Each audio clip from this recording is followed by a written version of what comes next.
Hey, what's going on, everybody? Nick Hamilton here with another special guest here on the NH Experience. It is the one and only Kenyatta Griggs. Yes, he's a speaker, he's an author. You see him all over social media doing some really great work. He's also an entrepreneur. He is a barber. He is from LA, born and raised West Coast all day. And Absolutely. definitely has done some successful entrepreneurship. Being an author, he was also an author or co-author of the book Culture Vultures.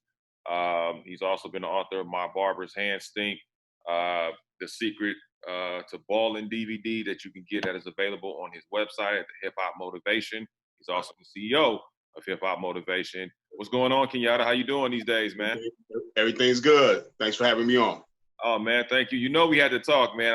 I've been seeing a lot of your material. I said, man, I Yeah, gotta catch up with this guy and see what's really going on. Uh, absolutely. Absolutely. First and foremost, how did you become Kenyatta the barber? Because the first time I saw you, and a lot of people saw you, you were the Right, barber Walters, so to right, speak, right. and that was your moniker. But how did you become a barber, and how did that translate into where you are now as a powerful position in media? Okay, yeah, I started off cutting when I was about like 12, 13 years old, started cutting my own hair. It started like my mom couldn't give me money for haircuts every week. So I started cutting my own hair and then I started getting better at doing it. Then I started cutting my boys in the neighborhood. Went to beauty college, got my cosmetology license, started working at a shop on Crenshaw and 43rd. And the same shop I worked in, I eventually owned because of the owner of the shop at the time. He was hit me with a proposition to take over the shop and get it from him because he was retiring and moving back to Arkansas. And I stood up and I took the gamble. I bet on myself, and the rest is history. No, that's extremely important, man. Everybody talks about betting on yourself, but we don't get a chance to really see it in its Yeah. fullness. But we get a chance to see you. So talk a little bit about obviously you were a barber, but how did that evolve into you wanting to be an author, moving into the media stage? Well, what happened was I've always been a big fan of books. You know, I do a lot of reading. One of my favorite places to go beyond going to a music store back in the day when they had a lot of mom and pop shops was a bookstore, Okay. especially like an underground bookstore. They had a spot out here called the Bodie Tree on Melrose. I used to go there and they had a lot of occult books, a lot of stuff like that like a lot of rare finds and just into like knowledge and information.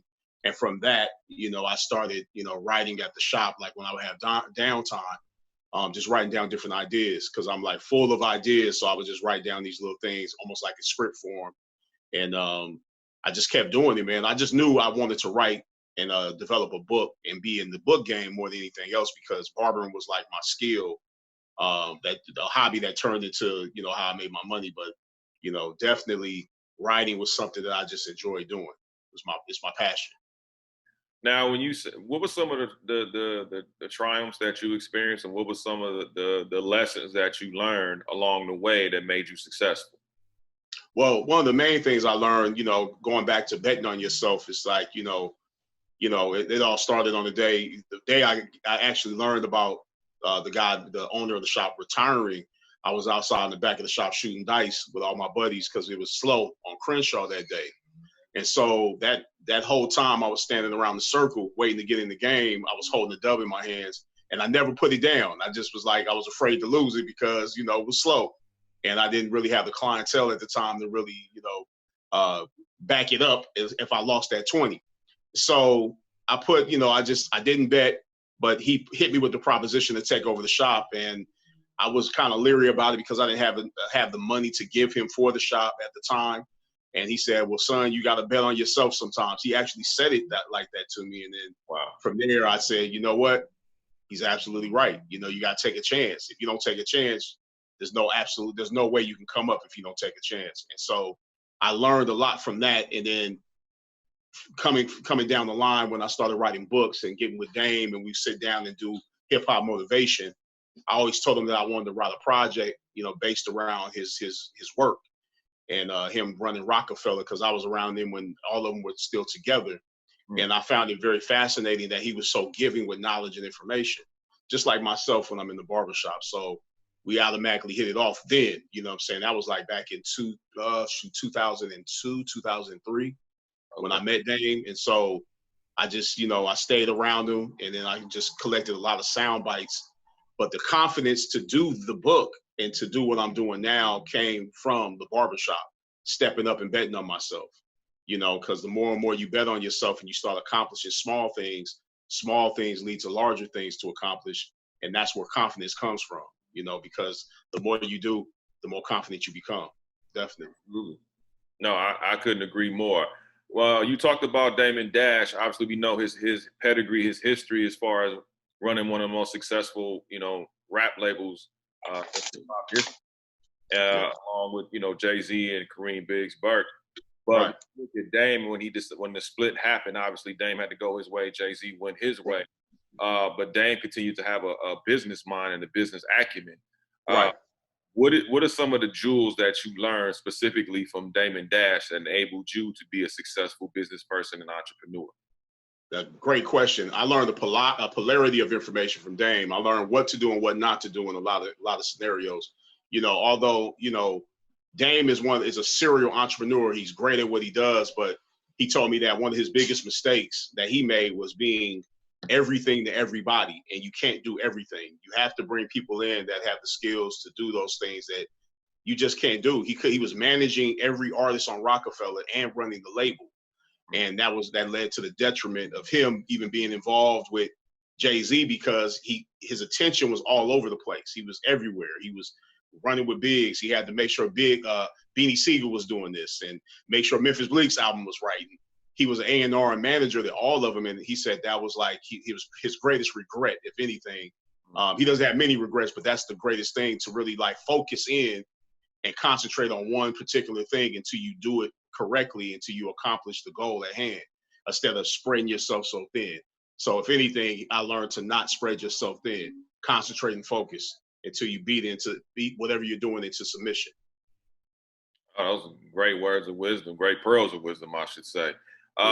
You guys got together to write the Culture Vultures book. That's a term that Damon Dash had put out there on certain individuals because he felt they were robbing and stealing from the culture.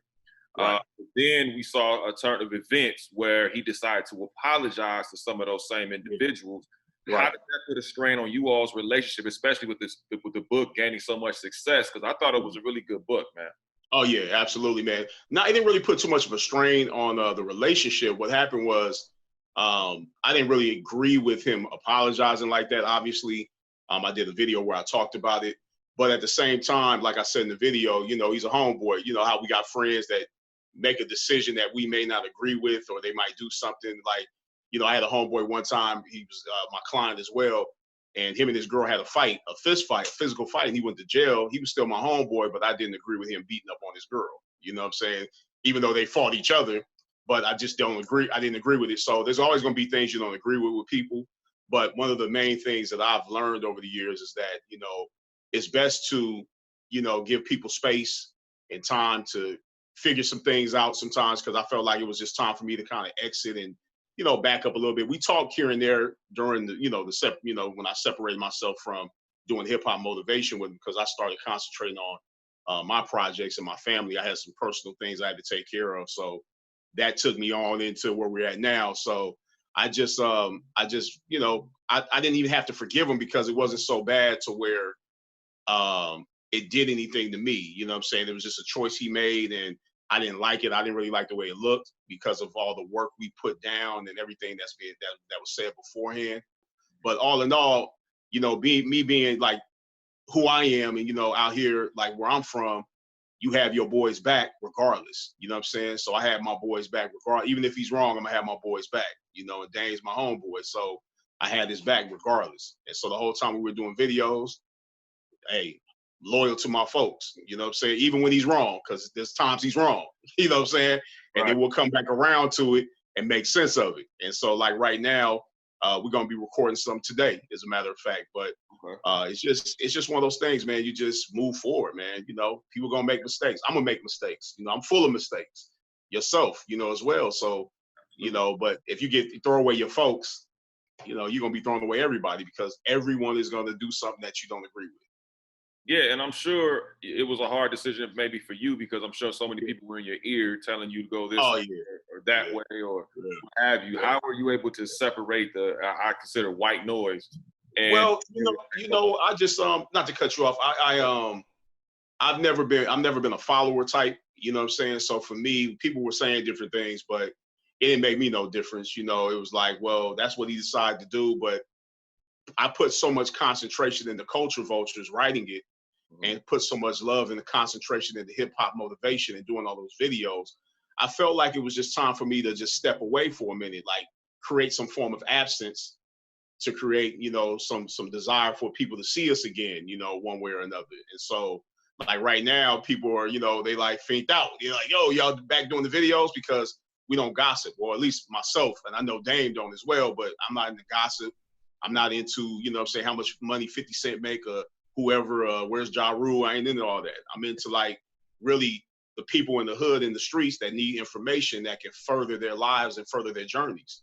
And that's really why I said with Dame was for you, and for everybody listening right now, just to kind of give you an idea of having a conversation or listening in on a conversation with a real entrepreneur that really did something that really affected pop culture.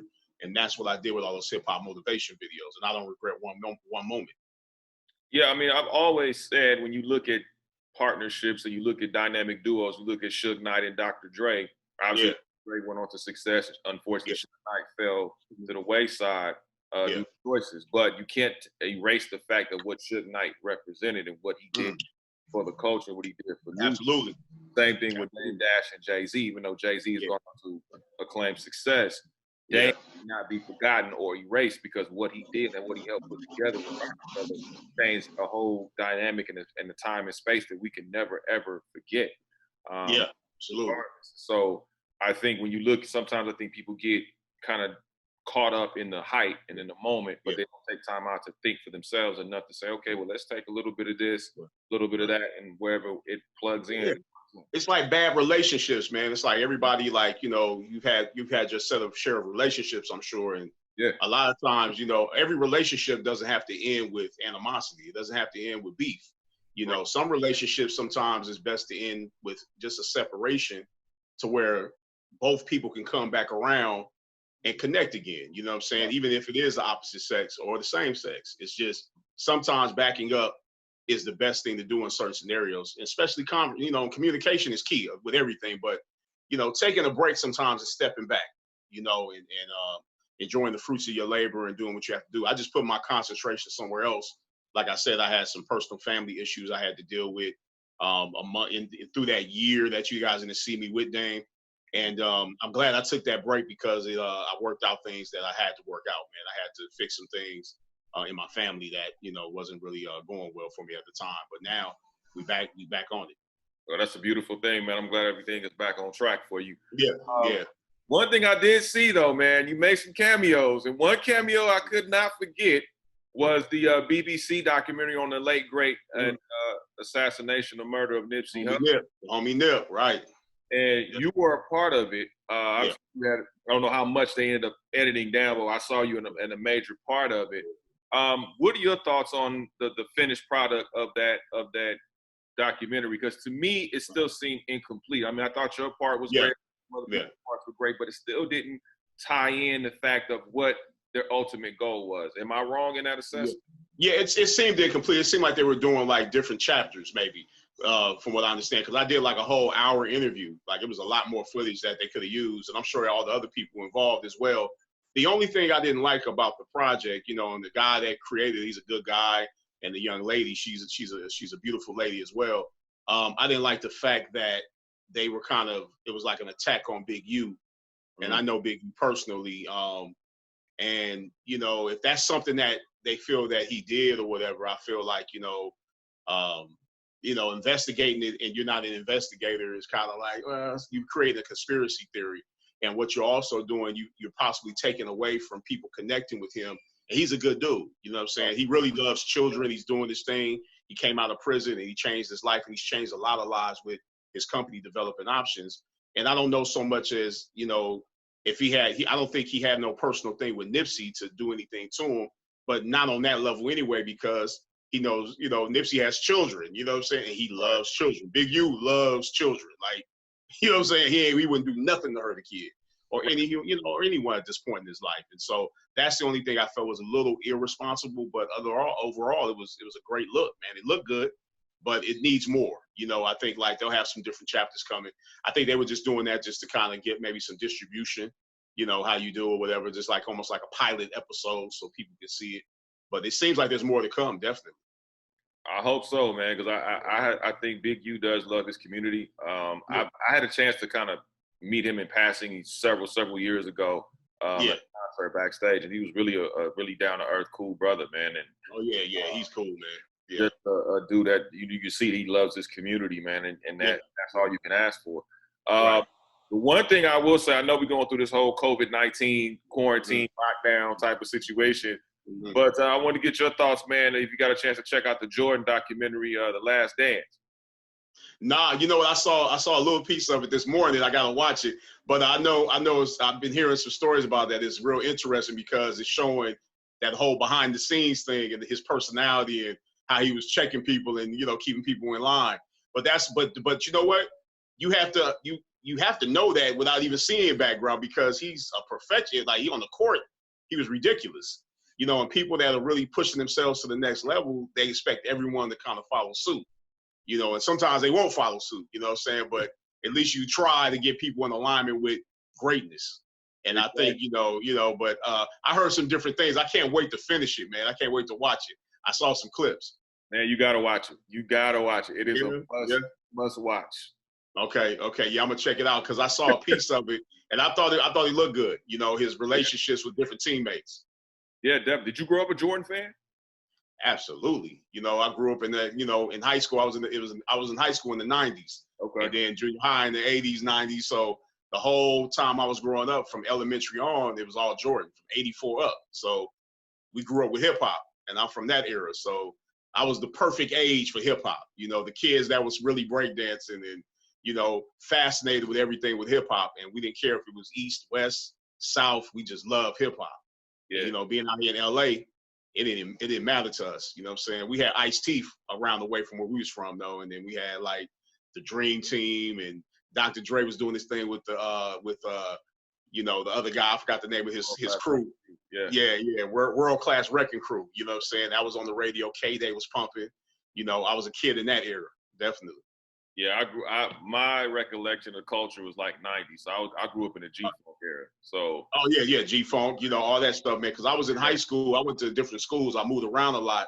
And so I had the opportunity to live in Long Beach, because like when you live in these different areas, but beyond listening to the music, you get to see why the music sounds the way it does. Because like Long Beach is like sort of like a cool, I got a cool vibe, you know what I'm saying? Cats is chilling, and it's just, it's heavy gang banging, but it's a cool vibe in Long Beach. So the G-Funk sound and the G-Funk era with Warren G and Snoop and them was perfect. It was the perfect sound for something so laid back, definitely. Yeah, it definitely, albums and what you said, East or West, it brought you into their various communities. It made you feel like you were there.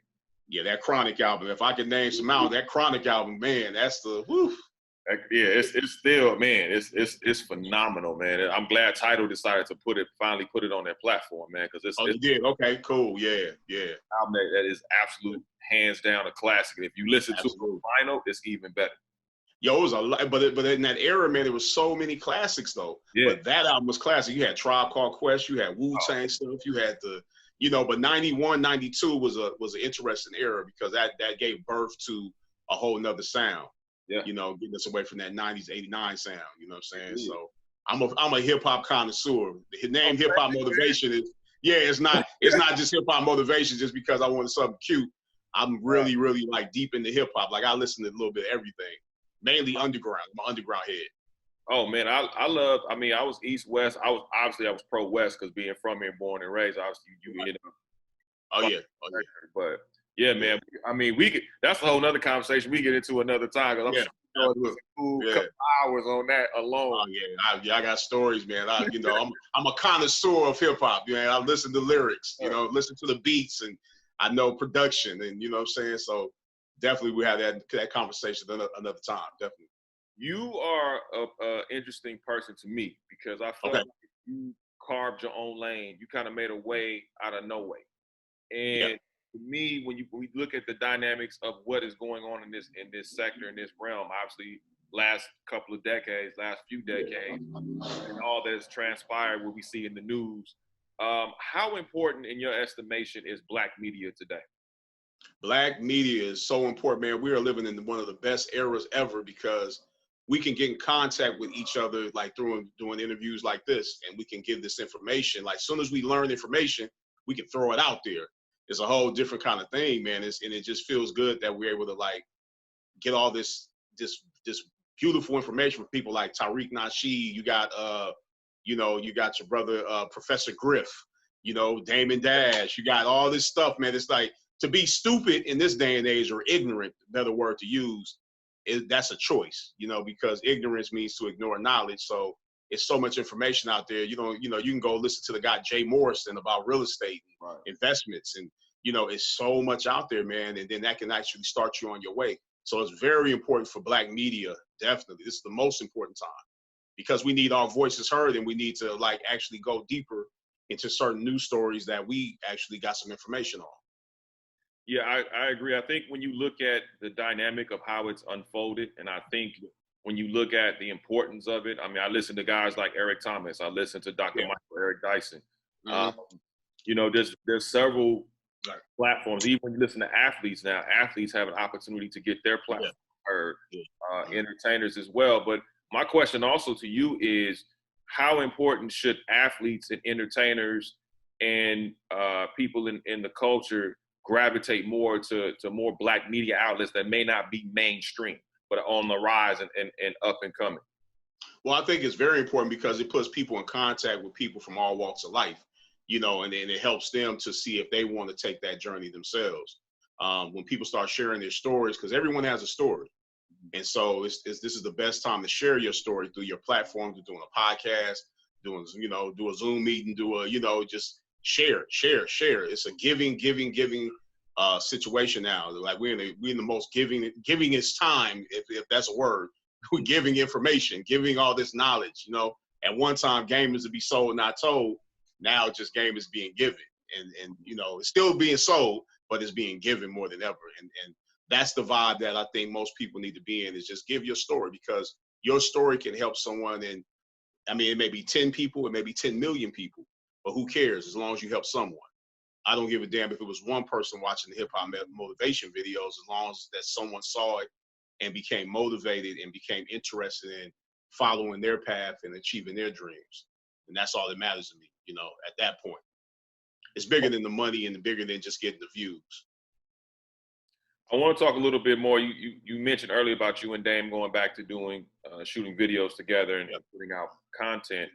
Now, something that really hit the net really hard, and it was very interesting that you all came out with this, was about this. There's a couple of people that do some interviews. I'm not gonna put their name out there. If you don't know who it is, check out my man Kenyatta and Dame Dash. They'll give you more information on it. But right, yeah. I mean, you say, you know what I'm saying, talking about the Adam and Vlad thing, you know what I'm saying? But it's I mean, the interesting thing is that this is something that we've seen over the years, but it makes it worse, just being a Black man when it comes from a white person or two white people. They're saying they have a list of people that they block,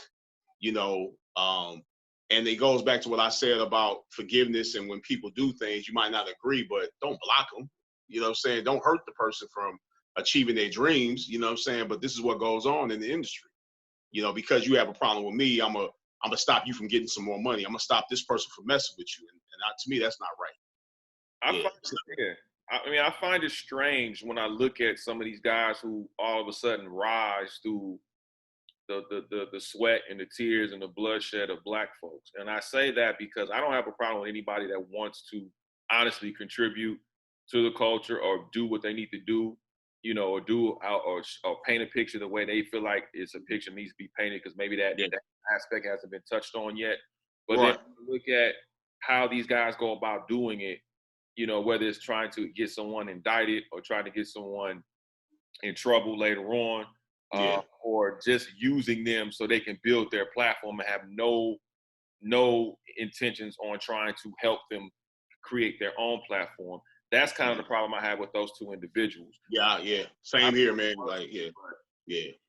But it's one of those things, man. Like even if someone is trying to block you or stop you from doing what you have to do, the only person that can block you is yourself. People all day long can talk and say what they gonna say, and like look at Dame. Leo Cohen, from what he understands, was blocking him on different levels, but he continued to grow as a person and continue to do business on different levels, even after that. So it might not be Rockefeller business, but he's still doing business. Is it more of a detriment to speak on these people profusely, or is it better just to say, okay, I spoke on it once, let's move on and let's build what we need to build? Well, it depends on, it just really, it's kind of like one of those things. It just depends on the person. Like for me, I don't like to beat a dead horse, but, sometimes people, depends on where your emotion is and what your perspective is. Sometimes things hurt us a little deeper than something else might have hurt us. And, sometimes we speak out and we act out in different ways to express our hate, our hurt and our pain.